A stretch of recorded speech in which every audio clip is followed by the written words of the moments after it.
ओम नमो भगवते वासुदेवाय नमः। ओम नमो भगवते वासुदेवाय नमः। ओम नमो भगवते वासुदेवाय नमः। ओम जय श्री सीतारामाभ्याम नमः। जय श्री राधा कृष्णाभ्याम नमः। जय श्री सीतारामाभ्याम नमः। जय श्री राधा कृष्णाभ्याम नमः। ओम वृषस्य नष्टान् स्त्रीन् पादान् तपः शौचं दयामिति। वृषस्य नष्टान् स्त्रीन् पादान् तपः शौचं दयामिति।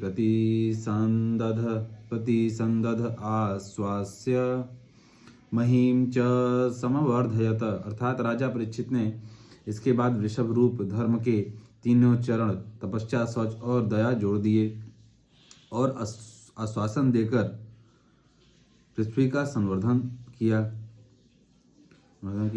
स एतर्ह्यध्यास्त आसनं पार्थिवोचितं पितामहेनोपन्यस्तं दाग्यारण्यं विविच्छता। अर्थात वही महाराज परीक्षित इस समय अपने राज सिंहासन पर, जिसे उनके पितामह महाराज युधिष्ठिर ने वन में जाते समय उन्हें दिया था, विराजमान है। आस्ते धुना स राजर्षिः कौरवेन्द्र श्रियोल्लसन्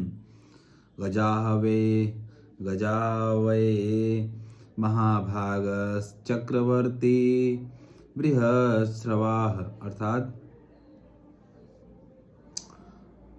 वे परम यशस्वी सौभाग्यभाजन चक्रवर्ती सम्राट राजर्षि परीक्षित इस समय हस्तिनापुर में कौरव कुल की राज्यलक्ष्मी से शोभायमान है।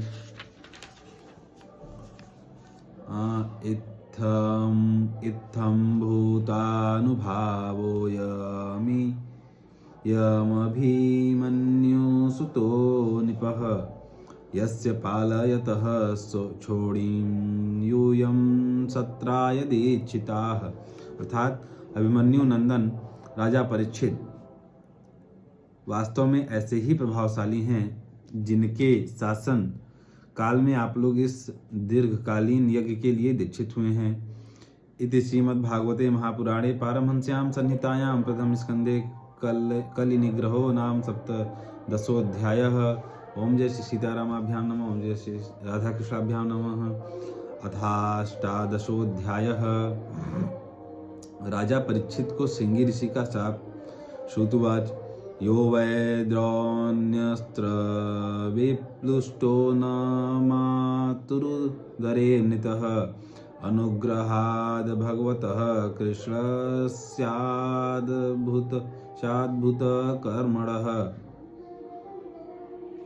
सूर्य कहते हैं, अद्भुत कर्मा भगवान श्री कृष्ण की कृपा से राजा परीक्षित अपनी माता की कोख में अश्वत्थामा के ब्रह्मास्त्र से जल जाने पर भी मरे नहीं।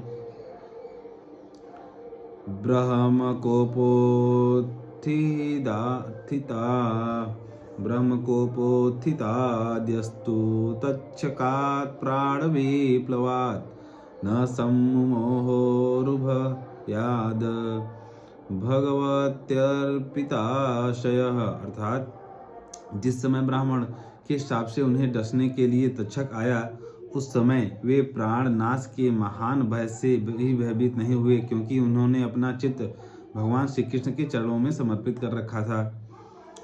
उत्सृज्य सर्वतः संगम विज्ञाताजित संस्थितिः वैयासकेर्जहो शिष्यो गंगायां स्वं कलेवरम। अर्थात उन्होंने सबकी आसक्ति छोड़ दी, गंगा तट पर जाकर श्री सुखदेव जी से उपदेश ग्रहण किया और इस प्रकार भगवान के स्वरूप को जानकर अपने शरीर को त्याग दिया। नोत्तमश्लोकवार्तानां जुषतां तत्कथामृतं स्यात् संभ्रमोऽन्तकालेऽपि स्मरतां तत्पदाम्बुजम्। अर्थात जो लोग भगवान श्री कृष्ण की लीला कथा कहते रहते हैं, उस कथामृत का पान करते रहते हैं और इन दोनों के ही साधनों के द्वारा उनके चरण कमलों का स्मरण करते रहते हैं, उन्हें अंतकाल में भी मोह नहीं होता। तावत् कलेर्न प्रभवेत प्रविष्टोऽपि यः सर्वतः यावदीशो महानुर्व्यामा भीमन्यव एकराट अर्थात जब तक पृथ्वी पर अभिमन्यु नंदन महाराज परीक्षित सम्राट रहे तब तक चारों ओर व्याप्त हो जाने पर भी कलयुग का कुछ भी प्रभाव नहीं था। यस्मिन्नहनि यर्हेव भगवानुत्सर्जगाम तदैवेहानुवृत्तो सावधर्म प्रभव कलिह। वैसे ही जिस क्षण श्री कृष्ण ने पृथ्वी का परित्याग किया उसी समय पृथ्वी में अधर्म का मूल कारण कलयुग आ गया था। नानुद्वेष्टि कलिं सम्राट सारंग इव सारभुक कुशलान्याशुषिध्यन्ति नेतराणि कृतानि यत् अर्थात भ्रमर के समान सारग्राही सम्राट परीक्षित कलयुग से कोई द्वेष नहीं रखते थे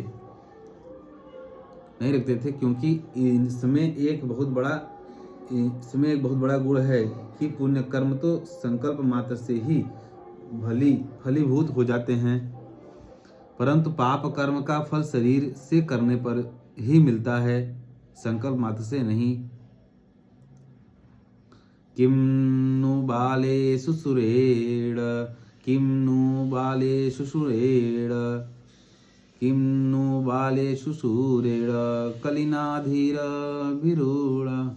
कलिनाधीरभिरूढा अप्रमत्तः प्रमत्तेषु यो वृको निषुवर्तते अर्थात यह भेड़िए के समान बालकों के प्रति सूरवीर और धीरवीर पुरुषों के लिए बड़ा भीरु है। यह प्रमादी मनुष्यों को अपने वश में करने के लिए ही सदा सावधान रहता है। उपवणितमेतद्वः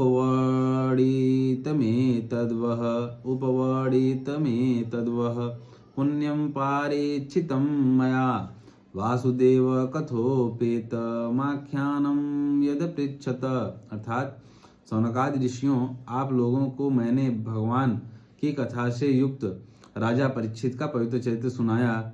आप लोगों ने यही पूछा था, याः कथा भगवतः कथनीयोरुकर्मणः गुणकर्माश्रया पुंभिः संसेव्यास्ता बुभूषुभिः। भगवान श्री कृष्ण कीर्तन करने योग्य बहुत सी लीलाएं करते हैं, इसलिए उनके गुण और लीलाओं से संबंध रखने वाली जितनी भी कथाएं हैं कल्याणकामी पुरुषों को उन सबका सेवन करना चाहिए। ऋषः ऊचुः सूत जीव समा सौम्य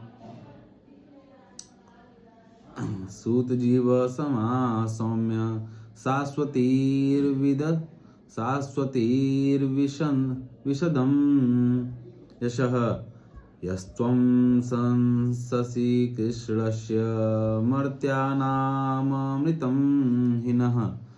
ऋषियों ने कहा, सौम्य स्वभाव सूत जी, आप युग युग जिए, क्योंकि मृत्यु के प्रवाह में पड़े हुए हम लोगों को आप भगवान श्री कृष्ण की अमृतमयी उज्ज्वल कीर्ति का श्रवण कराते हैं।